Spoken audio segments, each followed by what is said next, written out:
नमस्कार, 99 न्यूज में आप सभी दर्शकों का स्वागत है।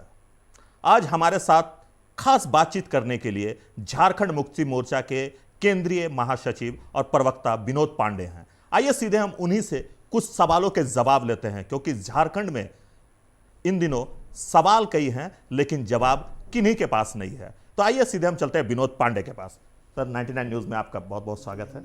मेरा पहला सवाल है आपसे कि किसान आंदोलन को लेकर एक और बीजेपी जगह जगह घूमकर ये कह रही है कि जो बिल हमने लाया है वो किसान हित पे है, और दूसरी ओर जो सरकार के विरोधी हैं वो सड़कों पर उतरकर आंदोलन कर रहे हैं, किसानों का साथ दे रहे हैं। वो कह रहे हैं कि ये बिल किसान के हित में नहीं है। आप क्या सोचते हैं इस बिल के बारे में? देखिए, बहुत स्पष्ट है कि किसान हमारे अन्नदाता है जी, और आज इस देश का अन्नदाता सड़कों पर है। लगातार पिछले 20 दिन से इस देश के अन्नदाता सड़कों पे है और केंद्र सरकार के कान में जू तक नहीं रेंग रहा है। केंद्र सरकार अपनी पूरी एनर्जी किसान आंदोलन को कुचलने में, उसको दिग्भ्रमित करने में, उनके नेताओं को कानून के शिकंजे में कसने में लगा रही है। अगर वही एनर्जी केंद्र सरकार उन किसानों की समस्याओं को सुलझाने में लगाती तो हम समझते हैं कि ये मामला इतना लंबा नहीं चलता। आप मेरे लिए कोई कानून बना रहे हैं, मेरे हित की अगर आप बात कर रहे हैं, और हमको लग रहा है कि उससे मेरा हित नहीं पूरा होगा, और हम आपको कह रहे हैं कि नहीं, आप जिस चीज़ की बात कर रहे हैं वो हमें नहीं चाहिए। हम जो बोल रहे हैं हमको कम ही मिले लेकिन हमारे मन मुताबिक मिले। लेकिन केंद्र सरकार अड़ी हुई है कि नहीं, हमने जो बिल पास कर दिया, जो कानून बना दिया, वही आपको मानना होगा। लेकिन इस देश के किसानों को वो मंजूर नहीं है। लेकिन केंद्र सरकार जिस तरह से किसानों की अनदेखी कर रही है, आने वाले दिनों में आप देखेंगे कि ये किसान आंदोलन अपने आप में एक मील का पत्थर साबित होगा और केंद्र सरकार को उनकी मांगों को मानने के लिए मजबूर होना पड़ेगा। सर, अगर हम किसानों की बात करें, जिस तरह किसान पिछले 20 दिनों से आंदोलन कर रहे हैं, हरियाणा, पंजाब, राजस्थान के जो किसान है वो सड़क पर हैं, आंदोलन कर रहे हैं। सरकार उन आंदोलनों को अब ये कह रही है कि जो किसान के साथ आंदोलन कर रहे हैं वो टुकड़े टुकड़े गैंग से जुड़े हुए हैं, वो खालिस्तान से जुड़े हुए हैं। उसमें कई सारे जो शाहीन बाग के आंदोलन में शामिल हुए हैं वो लोग अब किसान के आंदोलन में। भारतीय जनता पार्टी की नीति और नियत दोनों से इस देश की जनता वाकिफ है। उनका हमेशा से नीति रहा है फूट डालो और राज करो। वो किसान आंदोलन में भी आपको दिख रहा है। और अगर किसान के हित की आपको इतना ही चिंता है तो पूरे देश में भारतीय जनता पार्टी के लोग परमंडल वाइज धरना और प्रदर्शन करके लोगों को ये बताने का काम कर रहे हैं कि ये बिल आपके हित में है, ये कानून आपके हित में है। लेकिन मेरे लिए जब कानून बना, हमको अपना हित नहीं समझ में आ रहा है, आपके बताने से हम अपना हित समझ लेंगे। ये पूरी तरह से दिग्भ्रमित करने का काम केंद्र सरकार कर रही है। और केंद्र सरकार की जो मंशा है, भारतीय जनता पार्टी की जो मंशा है, वो बिल्कुल स्पष्ट है। इस देश के पूंजीपतियों को वहाँ स्थापित करना है। और एक इस देश में नारा हुआ करता था, मैं इसलिए कह रहा हूँ कि जय जवान और जय किसान, उस नारे को भारतीय जनता पार्टी भूल गई है। लेकिन इस देश के किसान और हम लोग उस नारे को भूलने नहीं देंगे, और जय जवान भी होगा और जय किसान भी होगा। जय जवान और जय किसान दोनों होंगे। जी, मेरा दूसरा सवाल है आपसे कि झारखंड में आए दिन आपराधिक घटनाओं में काफ़ी वृद्धि हुई है। व्यवसायी वर्ग को अपराधी फ़ोन करके धमकी देते हैं कि धमकी दे रहे हैं। अगर हम बात करें नक्सलियों के, तो वो भी अब शहरों के और रुख करने लगे हैं। पहले वो गांव में थे, अब वो शहरों में आ रहे हैं। पिछले दिनों हमने देखा कि रांची में कुछ नक्सली लोगों की गिरफ्तारी हुई है, जो नस्ली संगठन से लोग जुड़े हुए हैं, उनकी गिरफ्तारी हुई है। उसको लेकर सरकार क्या कर रही है और क्या कुछ आपके तरफ से भी किया जा रहा है? देखिए, नक्सली संगठन जो है वो अंतिम सांस गिन रहे हैं। वो बौखलाहट में इस तरह की घटना को अंजाम दे रहे हैं। लेकिन जब घटना घट रही है उसके बाद आप देखेंगे कि त्वरित कार्रवाई पुलिस के द्वारा की जा रही है, सरकार के द्वारा की जा रही है, और उनकी गिरफ्तारी भी हो रही है, उनको सज़ा भी दिलाया जा रहा है। और कुछ घटनाएं ऐसी घटी है इस राज्य में, मैं उससे इनकार नहीं करता हूँ। कुछ घटनाएं ऐसी घटी है जिस पर भी पुलिस प्रशासन पूरी तरह से सख्त है।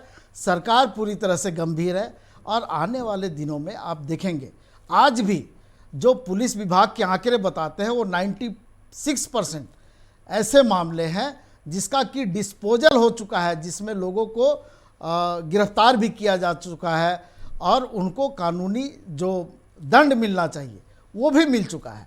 कुछ घटनाएं आपके शहर में भी हुई है, उससे भी हम लोग वाकिफ़ हैं। लेकिन आप देखेंगे आने वाले दिनों में, आप इंतज़ार कीजिए, या तो लोग यहाँ से फरार हो रहे हैं या फिर वो पुलिस के गिरफ्त में आ रहे हैं। तो सरकार पूरी तरह से संवेदनशील है और इस राज्य के लोगों की सुरक्षा, चाहे वो महिलाएं हो, बच्चे हो या आमजन हो, उनकी सुरक्षा की जिम्मेवारी सरकार की है और सरकार उनकी जिम्मेवारी पूरी तरह से ली हुई है। पार्टी क्या बाबूलाल मरांडी से डरी हुई है क्या? क्योंकि आखिर उनको अब जिसका अस्तित्व नहीं है, जिसका अस्तित्व नहीं है, जो अपनी अस्तित्व की लड़ाई खुद लड़ रहा है, उसकी आप अगर चर्चा करेंगे तो मैं समझता हूं कि फिर इस डिबेट का कोई मतलब नहीं है। जनता ने जवाब दे दिया, आप लोगों ने ही चलाया था जी कि बाबूलाल जी की कितनी स्वीकार्यता है इस राज्य में, तो बेरमो और दुमका की जनता ने उसका जवाब दे दिया है। इसके आगे हमको कुछ नहीं करना। चलिए बिजली की बात कर लेते हैं हम, क्योंकि बिजली एक बहुत बड़ी समस्या बन चुकी है पूरे राज्य के लिए।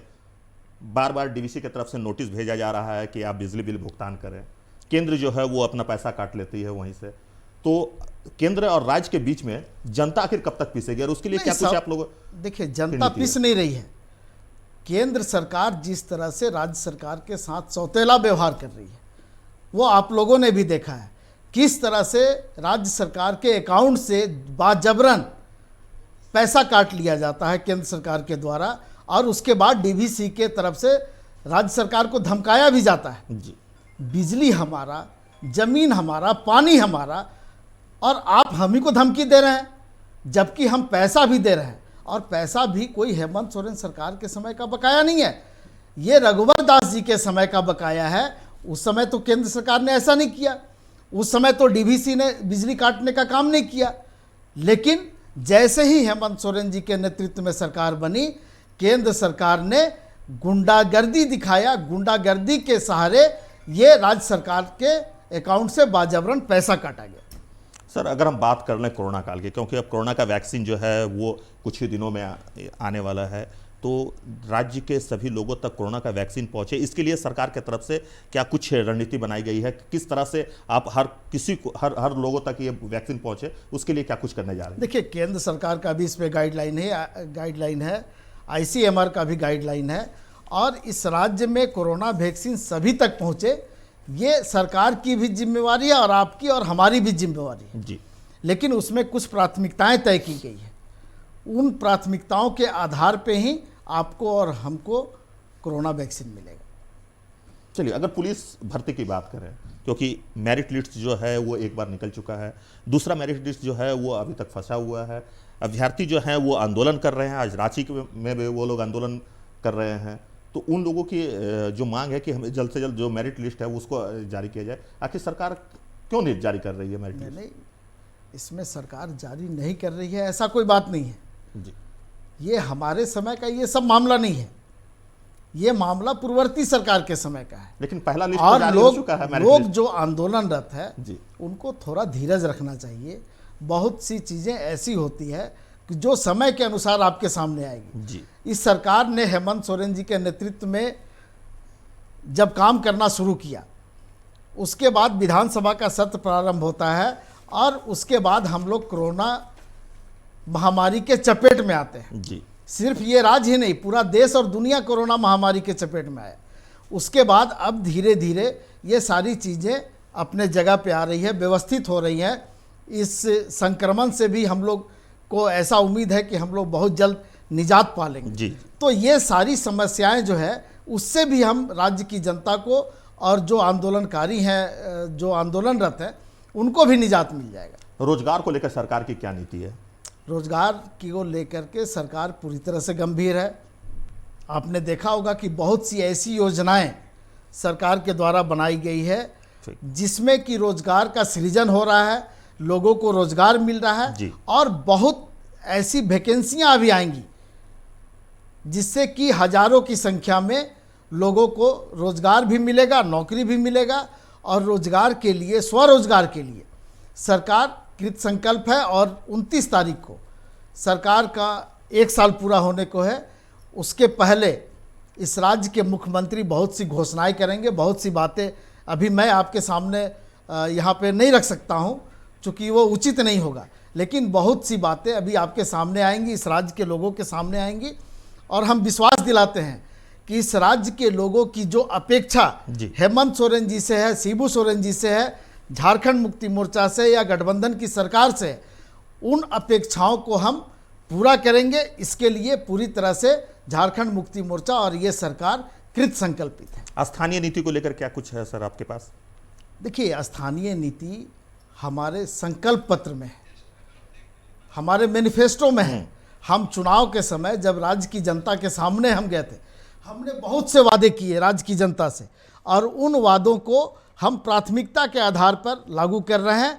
और ये सारी चीज़ें प्राथमिकता के आधार पर लागू होंगी। आप इंतजार कीजिए, राज्य की जनता को उनके उम्मीद पर यह सरकार काम करके दिखाएगी।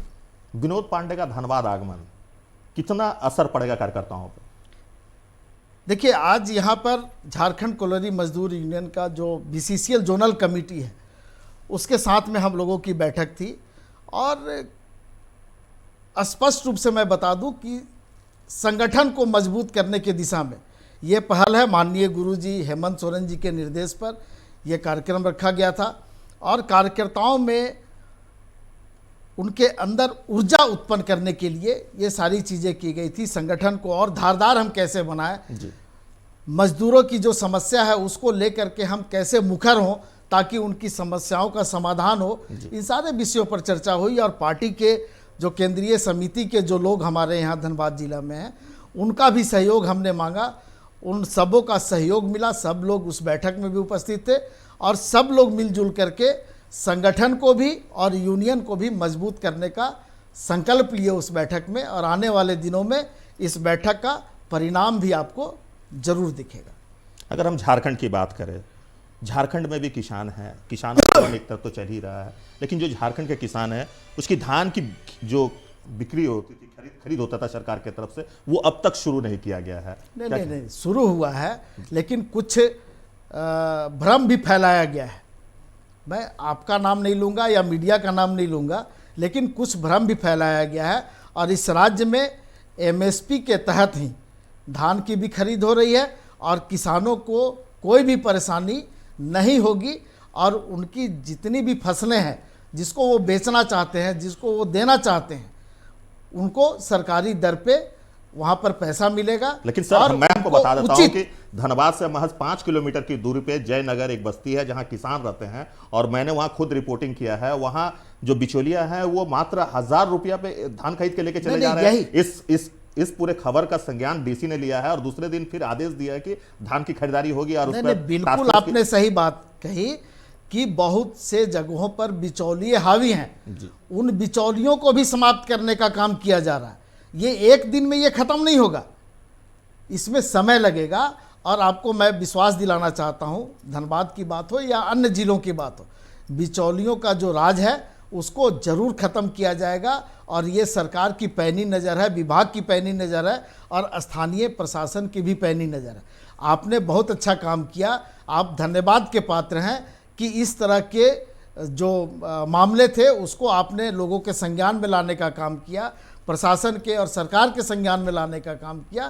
त्वरित कार्रवाई होगी और उस पर अंकुश लगाया जाएगा। सर, पिछले दिनों एक बयान आया था सीता सोरेन का, जिसने उन्होंने ये कहा है कि आप पार्टी को डैमेज करने में लगे हुए हैं। इस बात को लेकर आप क्या कहेंगे? नहीं, देखिए क्या है ना, संगठन के अंदर में बहुत सी ऐसे बातें होती हैं, संगठन को लेकर के जितना चिंता वो पार्टी की महासचिव हैं उनको भी चिंता है, हमको भी चिंता है।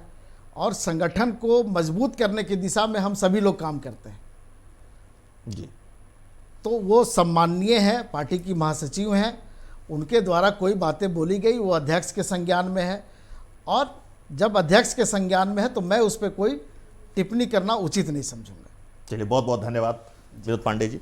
तो यह है विनोद पांडे जी, जिनका साफ तौर पर कहना है कि संगठन को आगे बढ़ाने के लिए, संगठन का विस्तार करने के लिए हम लगातार काम कर रहे हैं। हमारी पार्टी जो है वो लगातार काम कर रही है और हम इसे आगे बढ़ाकर ही रहेंगे। और 1 साल सरकार का पूरा होने जा रहा है, उस पर भी इनका साफ तौर पर कहना है कि सरकार के द्वारा 1 साल पूरा होने के बाद जो कार्य 1 साल का हुआ है वो जनता के सामने दिखने को भी मिलेगा।